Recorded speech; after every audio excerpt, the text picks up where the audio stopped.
السلام علیکم ورحمۃ اللہ وبرکاتہ۔ میں ہوں احسان عالم اور آپ دیکھ رہے ہیں قانون اسلام۔ دوستو، محرم کا مہینہ آنے والا ہے اور اس مہینے میں اکثر لوگ سوالات کرتے ہیں کہ تعزیہ بنانا کیسا ہے۔ تو آج میں اسی کے بارے میں آپ لوگوں سے بات کرنے والا ہوں۔ تو دیکھیے، آج کل جو تعزیہ بنایا جاتا ہے، اولاً تو یہ کہ حضرت امام حسین کے روضے کا نقشہ نہیں ہوتا ہے، تو یہ ناجائز ہے۔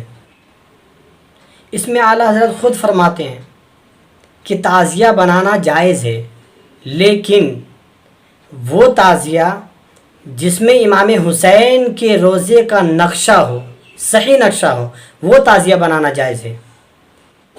لیکن مروضہ تعزیہ داری کے بارے میں علماء کرام منع فرماتے ہیں۔ اگر تعزیہ امام حسین کے روضے کا صحیح نقشہ نہ ہو تو وہ تعزیہ نہیں ہے۔ اب ایسا نہیں کہ 4 تلہ 5 تلہ بلڈنگ بنا لیے اور اس بلڈنگ کا نام تعزیہ رکھ دیے اور لوگ اسے گھمانے لگیں، تو یہ ناجائز ہے۔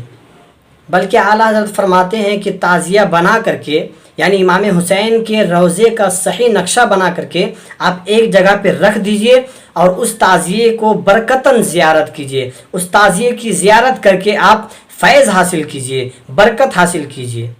اور آپ دیکھیں گے کہ یہ تعزیہ بزرگوں سے ثابت ہے۔ خود اعلیٰ حضرت کے چھوٹے بیٹے حضور مفتی اعظم ہند رضی اللہ عنہ بھی تعزیہ کی زیارت فرمایا کرتے تھے، لیکن وہ والا تعزیہ نہیں جو آج کل چلتا ہے۔ عجیب عجیب طرح کے تعزیہ بنائے جاتے ہیں اور پھر اسے گھمایا اور گشت کرایا جاتا ہے، ایک دوسرے سے مقابلہ کیا جاتا ہے۔ افسوس کہ مسلمانوں کو کیا ہو گیا ہے، کہاں سے چلا تھا اور کہاں پہنچ گیا ہے۔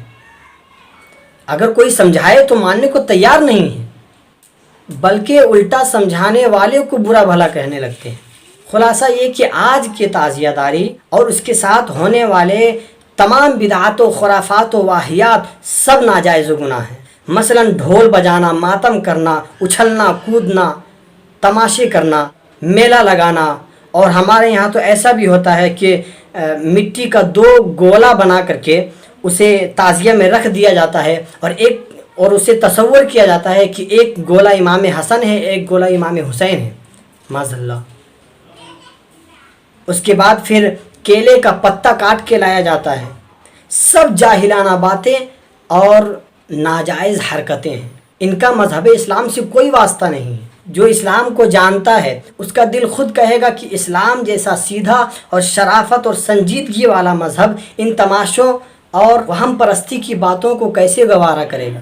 کچھ لوگ کہتے ہیں کہ تعزیہ داری اور اس کے ساتھ ڈھول باجے تماشے ماتم کرتے ہوئے گھومنے سے اسلام اور مسلمانوں کی شان ظاہر ہوتی ہے۔ اللہ اکبر۔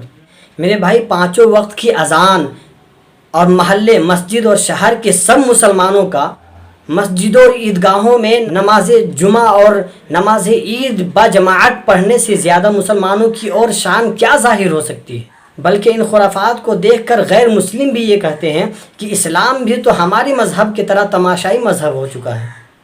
دیکھتے نہیں کہ غیر مسلم کا جب تہوار آتا ہے تو سامنے میں مورتی رکھ کر کے ڈی جے بجا کر کے اس کے سامنے ڈانس کرتا ہے، اس کے سامنے ناچتا ہے، اور جب تھک جاتا ہے تو اسے تالاب میں جا کر کے، سمندر میں جا کر کے پھینک دیتا ہے۔ تو ان خرافات کو دیکھ کر کے غیر مسلم بجائے سدھرنے کے اور اسلام میں آنے کے، الٹا ہم لوگوں کے اوپر چڑھے گا نہیں تو کیا کرے گا؟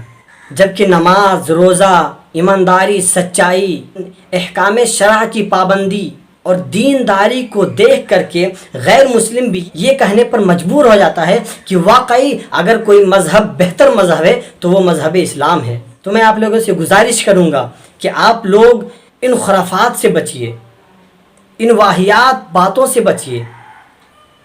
آپ کو خود سمجھنا چاہیے کہ یہ اسلام کی نشانی نہیں ہو سکتی ہے، یہ اسلام کی حرکتیں نہیں ہو سکتی ہیں۔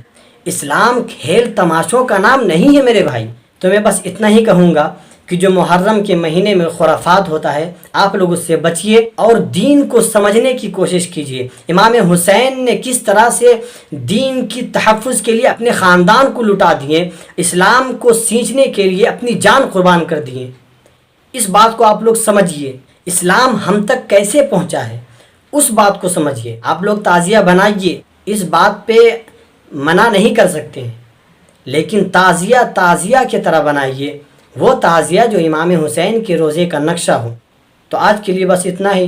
میں امید کرتا ہوں آپ کو اچھے طریقے سے سمجھ میں آ چکا ہوگا کہ تعزیہ ہوتا کیسا ہے، بنانا کیسے چاہیے، اور اس کے ساتھ کیا کرنا چاہیے۔ اللہ تعالیٰ مجھے اور آپ کو سمجھنے کی توفیق عطا فرمائے۔ میں آپ لوگوں سے گزارش کروں گا کہ اگر آپ نے میرا چینل کو سبسکرائب نہیں کیا ہے تو سبسکرائب کر لیجئے اور بیل آئیکن کو بھی دبا دیجئے، اور زیادہ سے زیادہ شیئر کیجئے ویڈیو کو، تاکہ اس ویڈیو کو کوئی بھی دیکھ کر کے سیکھے گا، اس بات پر عمل کرے گا تو مجھے بھی ثواب ملے گا اور آپ کو بھی ثواب ملے گا۔ السلام علیکم ورحمۃ اللہ وبرکاتہ۔